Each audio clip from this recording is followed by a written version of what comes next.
Good morning. We're here to give an update on COVID-19. I'm joined by Dr. Dean Seidlinger, our state epidemiologist, and Dave Baden, lead executive for the vaccination program at the Oregon Health Authority. Before I start, I want to say all of our hearts go out to Senator Manning on the loss of his beloved wife, LaWanda. There is so much I want to say, but all I can manage right now is to say how much she will be missed. Our thoughts and prayers are with him and his family at this time. Moving to our COVID-19 update, thanks to vaccinations, our case rates and hospitalizations continue to climb, with 169 hospitalizations today. As of today, more than 2.3 million Oregonians have received at least one dose of a COVID-19 vaccine. With many Oregonians continuing to get vaccinated, our statewide vaccination rate has surpassed 67%. That means we have approximately 93,000 Oregonians left to vaccinate to hit our 70% goal. We are so close to fully reopening our economy. We're also closing the vaccination gap for our communities of color. Over the past weeks, the rate of vaccinations amongst African Americans, Latinos, American Indians, and Alaska Natives have outpaced the average rate of vaccination, helping to close the equity gap. This is good news. However, we still have more work to do to ensure that all Oregonians are healthy and protected from COVID-19. Thank you to everyone who is getting vaccinated. Thank you to all of the businesses who are making it easy for their employees to get vaccinated. Thank you to everyone who's taken the time to drive a family member or a friend to an appointment or had a conversation with a friend who has questions about the vaccine. All these efforts contribute to our success as a state. I did want to take a moment this morning to highlight the work of Clackamas County. They are poised to pass the 65% threshold likely today and will be moving into the lower risk category effective as soon as they reach this goal. Clackamas County's public health nurses have administered over 1,000 vaccines to homebound residents, and they've worked with all of their 10 school districts in the county to bring the vaccine directly to those schools for students and their families. This is incredible work. Thank you, Clackamas County. It's great to see community-wide efforts like this at play, and so exciting that so many Oregonians continue to become eligible for the Take Your Shot Oregon prizes. Remember, one Oregonian has a chance to win $1 million, but someone from each county also has a chance to win $10,000 as well. So if you've been waiting to get vaccinated, now is the time. It's free and there are available appointments across the state. And we have some extra bonuses today at the drive-through vaccine site at the airport. People who are going in for their first dose will receive a $100 gift card while supplies last. The same is true tomorrow at the Oregon Convention Center. For more information about the Take Your Shot Oregon campaign, please visit our website, takeyourshot.oregon.gov. On this site, we have instructions for how Oregonians who have been vaccinated at a VA health facility or out of state can opt in and become eligible for prizes through our Take Your Shot Oregon campaign. Before I turn things over to Dr. Seidlinger, I did want to take a moment this morning to address another subject, housing. Housing is a basic human need, which is why I've worked with the legislature and our congressional delegation to devote state and federal resources to ensure that all Oregonians have a warm, dry, safe place to live throughout the pandemic. Today, pursuant to the authority given to me by the legislature in House Bill 2009, I am extending Oregon's mortgage foreclosure moratorium until September 30th, 2021. This is vital protection that the legislature has provided to Oregon's homeowners as we continue to rebound from the economic impacts of the pandemic. Separately, the Oregon legislature recently passed Senate Bill 282, which provides important protections to Oregon's renters. The bill did not, however, give me similar authority to extend Oregon's eviction moratorium. That means, by law, Oregon's eviction moratorium will expire on June 30th. This means that renters must pay their July rent, or their landlords can evict them for non-payment. To the thousands of Oregonians who lost jobs and fell behind on their rent during the pandemic, please apply today for rental assistance to pay your July rent. Under current law, you cannot be evicted until next year for rent owed between April 20th and June 2021. Rent assistance programs can help you with that past due rent. There is currently no similar grace period for rent due after July 1st. Fortunately, over $200 million in federal rental assistance is available now. You can apply today at OregonRentalAssistance.org. Again, that is OregonRentalAssistance.org. Let me be clear. My team is working with the legislature to pass a bill to give tenants who have applied for rental assistance safe harbor from eviction. I encourage the legislature to pass the bill immediately. I'm also calling on landlords across the state to work with your tenants to avoid evictions.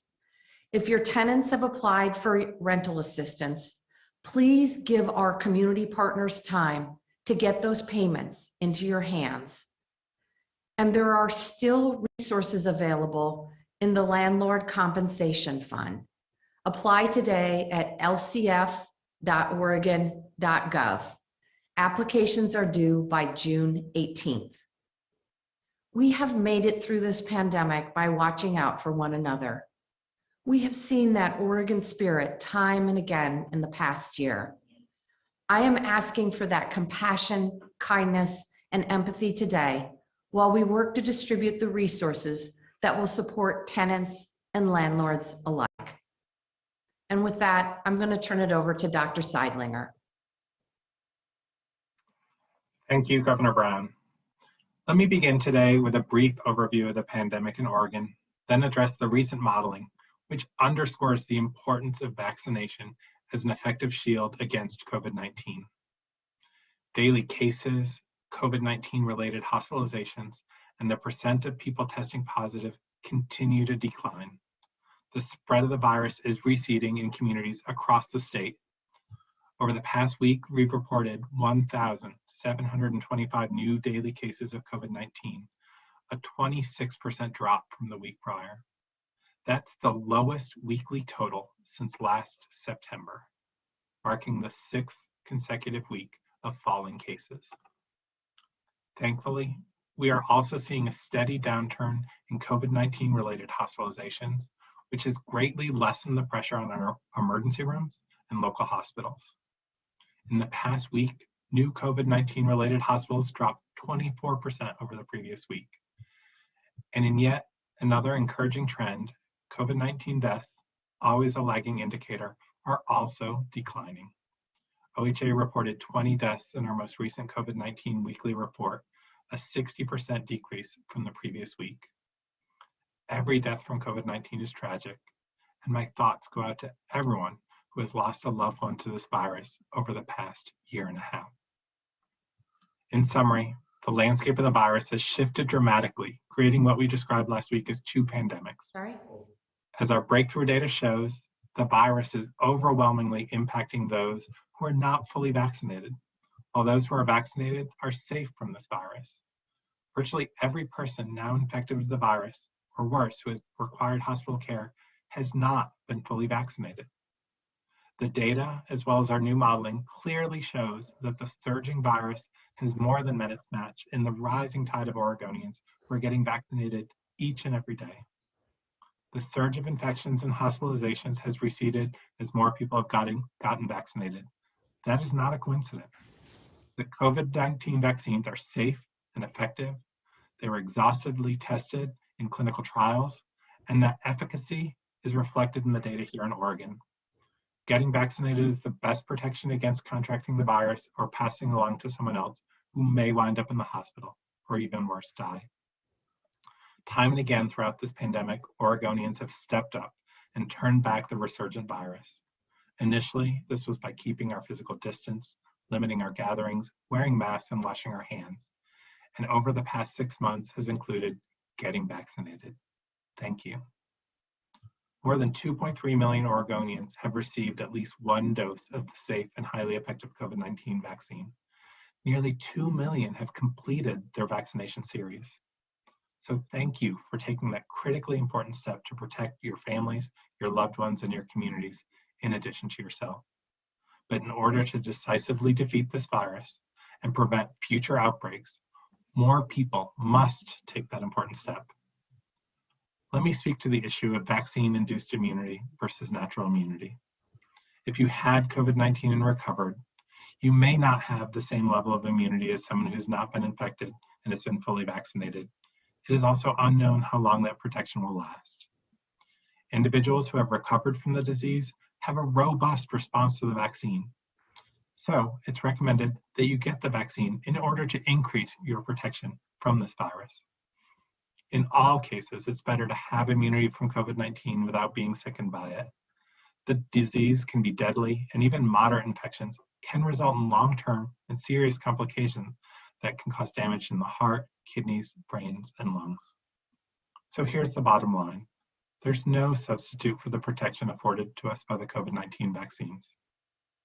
Finally, let me turn to the latest modeling.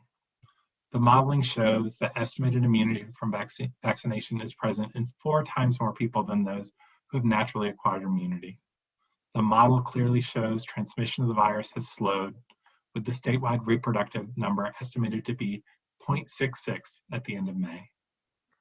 At that rate of transmission for the remainder of this month, we would see a significant decline in daily cases to about 100 each day, and more importantly, only 5 daily hospitalizations.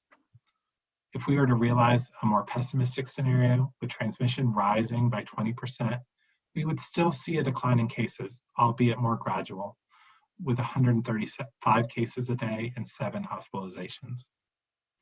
But we can protect ourselves, our families, our communities, and return to normalcy more quickly by getting vaccinated. We are finally gaining the upper hand against the virus. We have come too far, sacrificed too much to squander that progress. So thank you to everyone who has stepped up to get vaccinated against COVID-19. The science and data cannot be clearer. If you're protected against COVID-19 with a vaccination, you are at low risk of getting the virus, and your pandemic is nearing an end. If you have not been vaccinated, your pandemic still rages, and the virus presents a clear danger to you. So please make a plan and get vaccinated. And with that, I'll turn things back over to Governor Brown. Thank you, Dr. Seidlinger. And with that, Charles, we're ready for questions. Thank you, Governor. We'll start first with Kelly Azar with K2. Go ahead, Kelly. Governor, thank you so much for taking the time today. My question is about that final push. It's a little bit of a 2-part question, but the first part of it, obviously you mentioned today we're at about 67% statewide. And, you know, obviously slowing down just a little bit. How do we hope to push those 90-some thousand people through that finish line, if you will?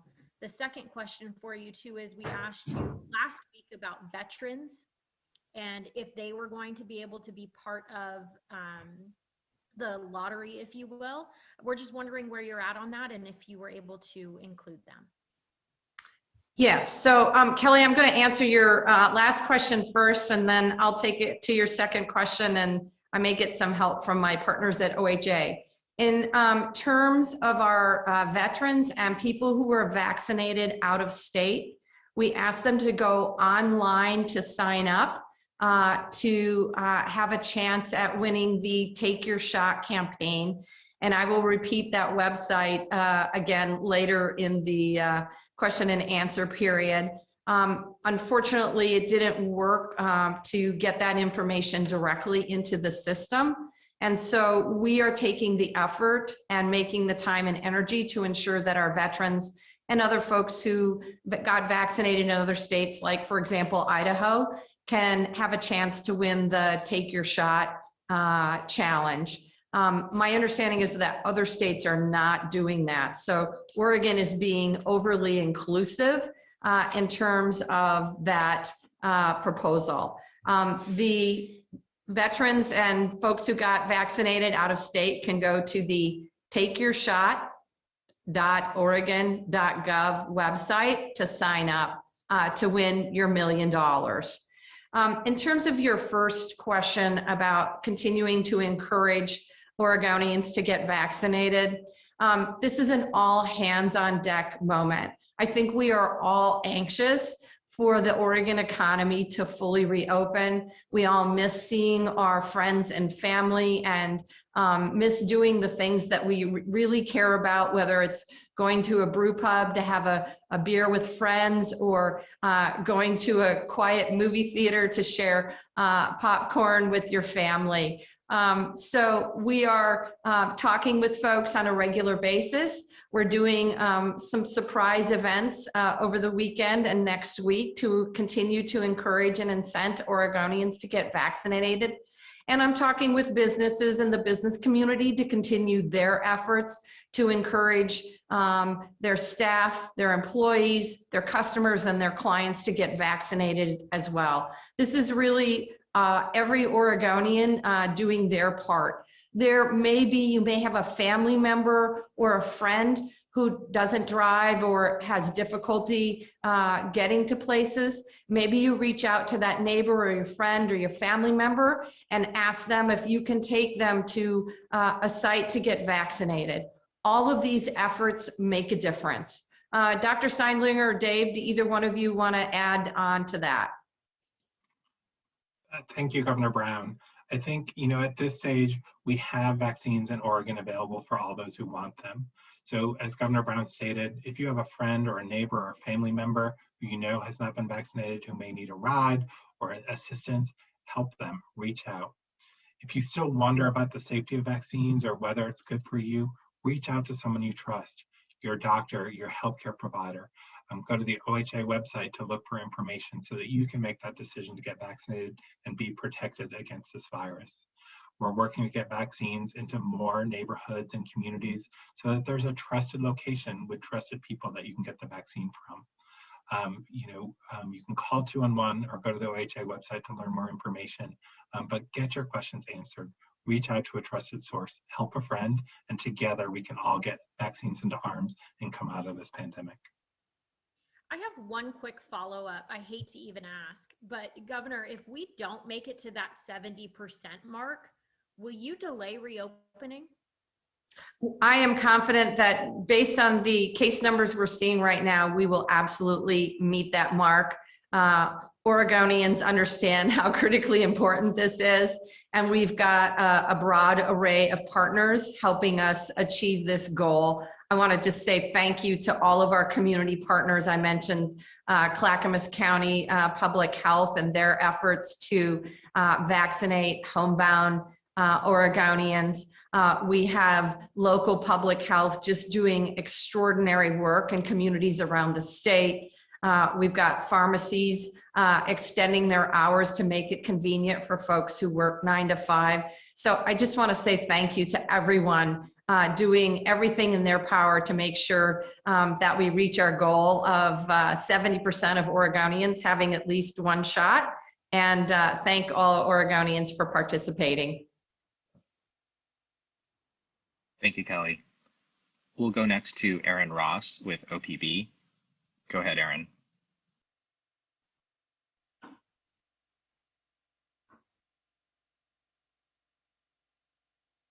Aaron, are you there? We'll come back to Aaron. We'll go next to Gary Warner with EO Media. Go ahead, Gary. Hi, two quick questions. You've seen some of the national coverage that there are concerns, or at least a lack of knowledge of what will happen when there are very divergent levels of vaccination in various states. That there may be a national 70% number, but there are going to be a lot of areas that are going to be 95% and a lot of areas that are going to be 30%. The same goes for, it would seem, the state, when you look at the numbers so far, that if we hit the 70% mark, we're going to have areas that are very much past that 70% mark. And then there are going to be areas where it's well below the 30% mark, if you actually look at communities as opposed to counties. What are your concerns about that? Or do you have concerns about that? And how will that be handled? Will these places become super spreaders for the rest of the people who don't have vaccinations? Just let me know what your thoughts are on that. Thanks, Gary. And certainly I am concerned. We know that vaccinations are the best way to protect yourself and your loved ones from COVID-19. And they're the best and most effective tool we have to prevent hospitalizations and deaths. For our communities that are, we're not seeing a huge uptake of vaccinations, I am gravely concerned. What we know is that many of these communities tend to be both medically and economically vulnerable. And it will be very, very challenging for the healthcare systems in these local communities. I think it was last week, 2 weeks ago, we had Dr. Davignon from St. Charles Hospital talking about their hospital being filled to capacity with COVID patients. That wasn't because those folks were just from the Bend area, that was from the entire region. And so it obviously will stress our healthcare system and hospital bed capacity in those communities. But the good news is that these vaccines are available in just about every nook and cranny of Oregon. And we want to encourage Oregonians to reach out to their medical provider, their healthcare provider, to get their questions answered if they have questions. And it's a great opportunity now to get vaccinated and still be eligible for the Take Your Shot campaign. Particularly in our smaller counties, Wallowa County, for example, I think roughly 7,000 people, your chances of winning $10,000 are much greater than it would be in Marion County, for example. So now's the time. Dr. Seidlinger, do you want to talk a little bit more about the health implications if we have communities with low vaccination uptake? Thank you, Governor Brown, and thank you, Gary, for the question. I think, this is playing into that tale of two pandemics we talked about. As an individual, if you're not vaccinated, you're still at risk for getting this virus and potentially developing the complications. In communities where more people are still vulnerable, that can lead to spread and larger outbreaks. We could see spread of some of the variants we're seeing from other communities, states, and countries that maybe allow the disease to evade the vaccine a little more easily or to cause more serious problems. We could see development of new variants right here in Oregon as the disease spreads. So the way to prevent that is to have more people vaccinated. If you're not vaccinated, still continue some steps to protect yourselves and those you go home to, those you love. Wearing a mask and keeping your distance can help that. But getting a vaccine will negate the need for all of that. Will provide you protection, protection to your family and those around you, protection to the broader community as we protect that healthcare system. Because if we see surges of cases with hospitalizations rising in those who are unvaccinated, we could see situations where ICU beds are full, where people need to be transferred out and may not have access to the care they need. So the decision you make to get vaccinated protects you and your loved ones and your neighbors. And it also gives you a chance to win $1 million. So I would encourage people to continue to make that choice. Just a quick follow-up. Are you creating contingency plans using your modeling for these areas that are not vaccinated, that if they come down to lower level and there is a new outbreak, how you're going to deal with getting those people care, moving them around the state to other hospitals, that sort of thing. I think, if we come to a case like that, we have a well-developed system that not just works on the local level, but regionally and with our neighboring states to ensure that people can be transferred to get the care they need. But we need people to take individual decisions to protect themselves with the vaccine so that they don't wind up in a situation where they need an ICU bed and it's not there because they have COVID. We use the system to move patients around. We would encourage people to continue to still take precautions if COVID surges in certain communities, spreading amongst those who are unvaccinated. We will work with our public health partners and our healthcare partners, our community-based partners who are helping to assist those who are impacted by COVID, to link them to services so they can isolate at home while they recover, to quarantine those around them. But we can prevent the need for using all of that if more people get their vaccine. Getting the vaccine offers you protection and can prevent the need from us needing to look for intensive care unit beds in a region that's overwhelmed by COVID-19 cases. We've seen it happen or almost happen here in Oregon during the past year and a half, and we don't want to see it again when we know we have safe and effective tools available to each and every Oregonian over the age of 12 to protect themselves. Thank you. Thank you, Gary. We'll go back to Erin Ross with OPB. Can you hear me now? Yes. Yes. Excellent. Great. Thank you. I just have a quick question. Well, my first question is just pretty quick, and I think it might just be a sort of procedural question. But I noticed that in the initial briefing, when you announced these 70% guidelines, we were hoping to get first shots into 70% of Oregonians age 16 and over, and that was exactly 1 month ago today on May 11th. When did that change to age 18 and over, and was it because getting 70% of 16 and over, did that seem unachievable? I think it was a data issue, Erin, and I'll turn it over to Dave to answer that question. The good news is right now, in terms of our ability to get vaccines and arms, Oregon's ranked 18th nationally. In terms of kiddos, 12 to 17-year-olds were ranked 11th. So we're doing a really good job. Dave, can you talk about that switch in the data calculation, please? Sure. Thanks, Governor, and Erin, thanks for the question. So, we really were looking at matching what the president had said on reaching 70%, and the data that is at the CDC COVID data tracker tracks to 18 plus and is really the most inclusive data set. It takes in account out-of-state doses, those at federal facilities, and is updated on a daily basis, and that was the most logical spot to match our 70% data with, because it's an easy drop down to check 18 plus, and so that's what we're matching to. Okay. Thank you very much. And then my second question is about the unvaccinated. Governor Brown, you have acknowledged that the people who are unvaccinated are often medically and economically vulnerable and are at the highest risk from COVID-19. And it also includes people who are unable to get vaccinated, like children. You say that vaccines are the best tool that we have, but they can't be if people of younger ages or people with certain vulnerabilities can't access them. The best tool that we have is reducing transmission, and vaccines are just one way to do that.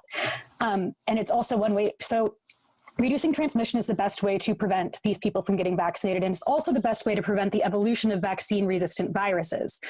Given that, and understanding that there's little appetite for continued social distancing, how is it equitable to remove the one tool that protects the unwillingly vaccinated from the vaccine hesitant, masks? Great question. We have continued to follow science and data and worked very closely with our federal partners, including the CDC, regarding masking guidelines. And we are going to continue to adhere to federal policies as we move forward. Right now, the CDC has said, I'm sorry? 500 epidemiologists push back against those CDC guidelines and have said that it's reckless and could lead to further infections and the evolution of new variants. Dr. Seidlinger, would you like to respond, please? Sure. Thank you, Governor Brown and Erin. I think, there's no simple solution to getting out of this pandemic. We know that vaccine is our most effective tool, and people who are vaccinated are protected, and they don't spread the disease to those around them. There's a subset of people who are fully vaccinated, who are immunocompromised from medications, from a disease process or other things that aren't fully protected. And as you stated, children under the age of 12 are not yet eligible for the vaccine. And while these children mostly develop mild or no symptoms, some develop more serious symptoms, and tragically, we've seen a small number die. We ask people as they move through this pandemic that to think about the actions they're taking. As a parent, if you have children, thinking about still keeping your gatherings small, maybe limiting the interactions, the families that you come into contact with, and not necessarily going back to life as it was in 2019 with your children. If you're immunocompromised yourself, you continuing to wear a mask and maybe limiting some of those more crowded indoor settings is something you'll choose to do. And we know many individuals, even those fully vaccinated, will still choose to wear a mask when they're in public. We need to be kind to each other. Think about the actions we're taking. If we're not vaccinated, also consider changing your activities. Don't go to some of those crowded situations. If you're going to have a family reunion and you know you have immunocompromised or elderly adults, think about getting your vaccine before, or think about changing the way you interact with your family. Life kind of returns to more normal activities with gatherings and no masks for those who are vaccinated, but not for everyone. But we also have a role in continuing to prevent the spread of viruses. And while the requirements may not be there, we ask people to continue to think about the activities they're taking that protects themselves and their community. And we're in this together. Oregonians have come together through this pandemic to prevent thousands of deaths from COVID-19. And we hope that as we emerge from the most serious part of this pandemic, Oregonians will still come together and think about the actions they're taking to protect each other. We have a long way to go to providing vaccines across the world. And so we can't let our guard down now. We need to continue in this together. But getting vaccinated is your best tool, and you can do that easily in the state of Oregon. Thank you, Dr. Seidlinger. Thank you, Aaron. We'll go next to Pat Duras with KGW. Go ahead, Pat. Thank you. Good morning, Governor. So the CDC is providing our key metric on where we are with the 70%, but the OHA is telling me this morning that there's a problem with the data feed to the CDC that counts the vaccinations in Oregon. So for example, if you use their number, we had 400 vaccinations yesterday, which clearly is way too low. My question is, they say it may not be fixed until the 15th of June. How concerned are you that suddenly we don't have accurate numbers? You must have heard me screaming. I am obviously concerned. I expect it to be fixed in the next day or so. Dave, can you fill in with more detailed information, please? Yeah, sure. Thanks, Governor, and good catch, Pat. The data, you're right, on the CDC COVID data tracker, they're having some internal data transfer issues that is impacting the data, we think, by a couple of days reporting lag. I know that CDC is working with their IT staff to fix that as soon as possible. Oregon is not the only state impacted. It looks like it has impact across the board. We'll be monitoring our own internal data closely. Our own immunization system is not impacted by this, and so our daily reports will continue to update. And I think we can make general estimates based on that, on where we're going. As the governor said, we've have just over 90,000 people to go, and encourage everyone to go get vaccinated and have an opportunity on the Take Your Shot campaign for $1 million. Okay, thank you. Thank you, Pat. Governor, the next question we have is a written question from Angelina Dixon with KVAL. Angelina asks, Governor, right now, businesses and employers in Oregon are struggling to keep enough staff to fulfill essential job duties and serve their customers. Many employees have been collecting unemployment as they've been laid off or had less hours. Some of them don't want to go back to work because their unemployment benefits have been far better than what they have been paid at work. What is being done about this issue? The employment department has made it very, very clear that folks who are collecting unemployment must begin to report their employment application efforts, and we expect folks who are receiving unemployment to do that. But Angelina, I would push back regarding your premise. There are a number of reasons why folks are reluctant to go back to work right now, and it includes People have a very real fear of the virus, and that is a legitimate concern. Many of the folks that you are talking about happen to be primary care providers for their kids. And as you're probably aware, we lost hundreds of childcare providers during the pandemic.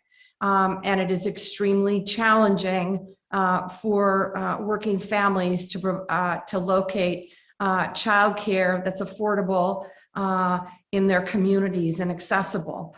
And it's a credible opportunity right now while the legislature is talking about how many resources to put into childcare for Oregonians who believe there ought to be more resources put into developing a adequate, accessible and a quality childcare system, to call their legislators and ask for that investment.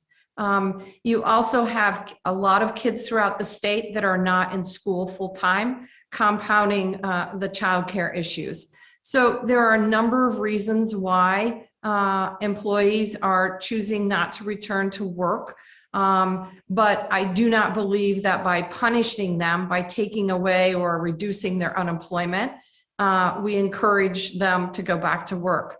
I think what encourages people to go to work is making sure they're paid well and treated with dignity and respect on the job, and that they have the ability to meet their family's childcare and educational needs. Thank you, Angelina. We have time for just a few more questions, so we'll go next to Amy Green with the Oregonian. Go ahead, Amy.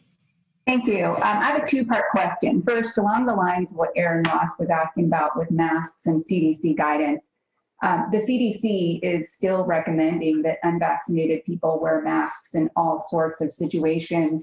And we could be very close, a matter of 2 weeks away from reaching 70%, and Governor, you're lifting the mask requirements in most situations, including indoors for unvaccinated people. That's not following CDC guidance. Can you explain? Dr. Seidlinger, would you please respond to Amy's question, please? Thank you, Governor, and thank you, Amy. I think as we move forward, we will continue to follow the science. I would recommend that even when we reopen, if you're not vaccinated, you consider wearing a mask, considering limiting the activities that you take part in because you're not protected.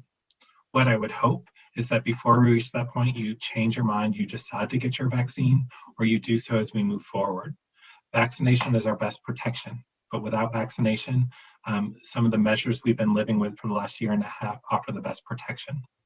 So when the requirements go away, that doesn't mean everyone's behavior goes back to normal.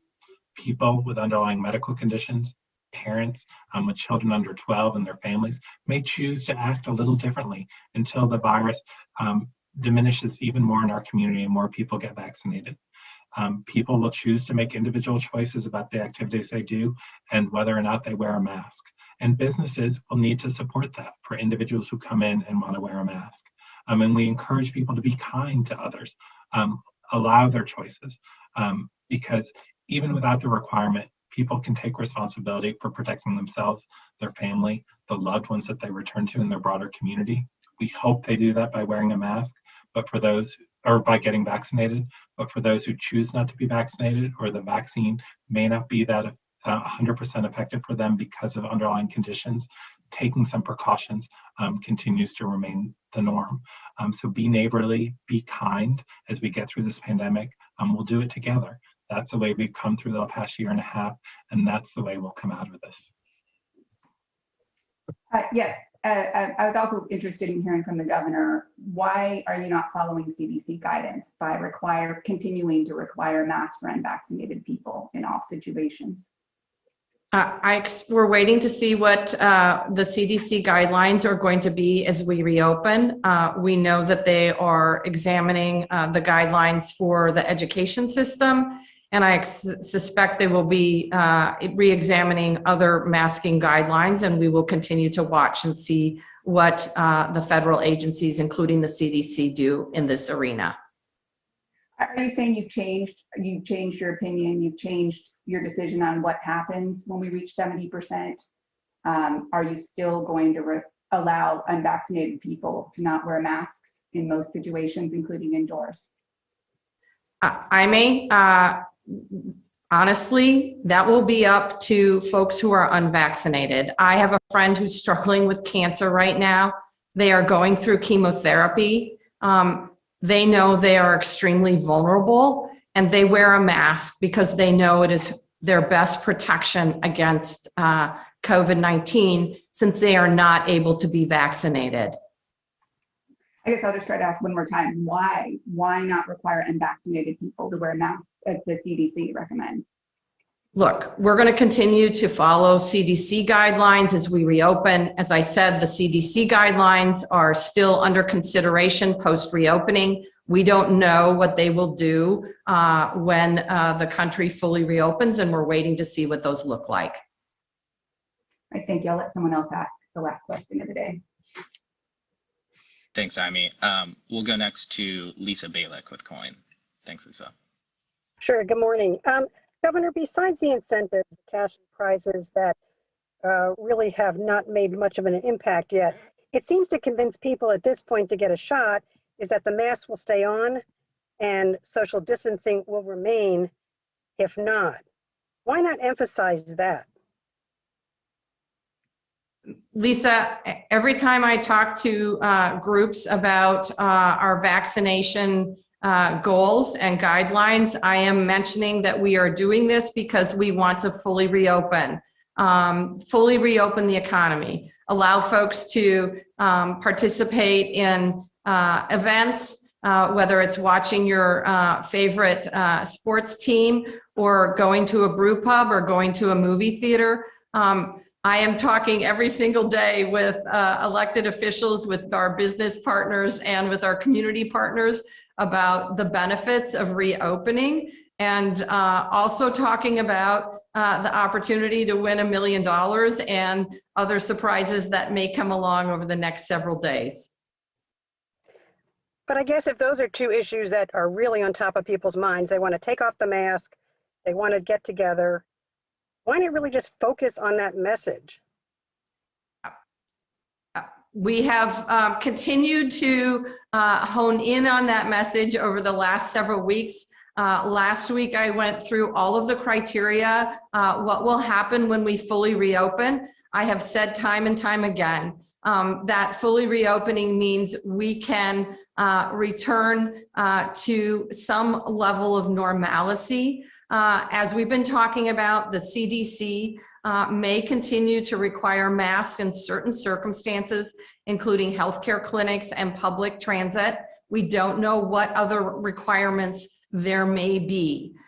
So I hope that Oregonians understand that by reaching that goal, it really means the ability to do the things you love and spend time with the people that you care about.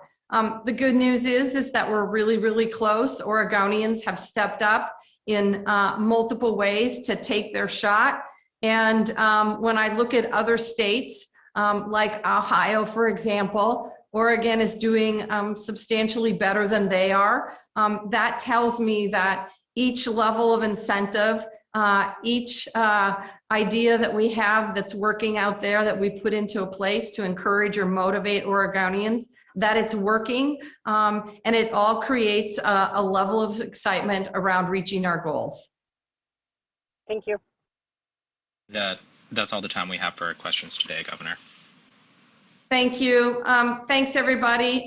For our veterans, those who've served our country and our state, I want to encourage you, if you are interested in participating in the Take Your Shot campaign, to sign up at takeyoursHot.oregon.gov. That also includes folks who are out of state and got vaccinated out of state. Feel free to sign up there. It will give you a shot at winning $1 million, other prizes at the local county level. So take your shot, Oregon. Let's get this done.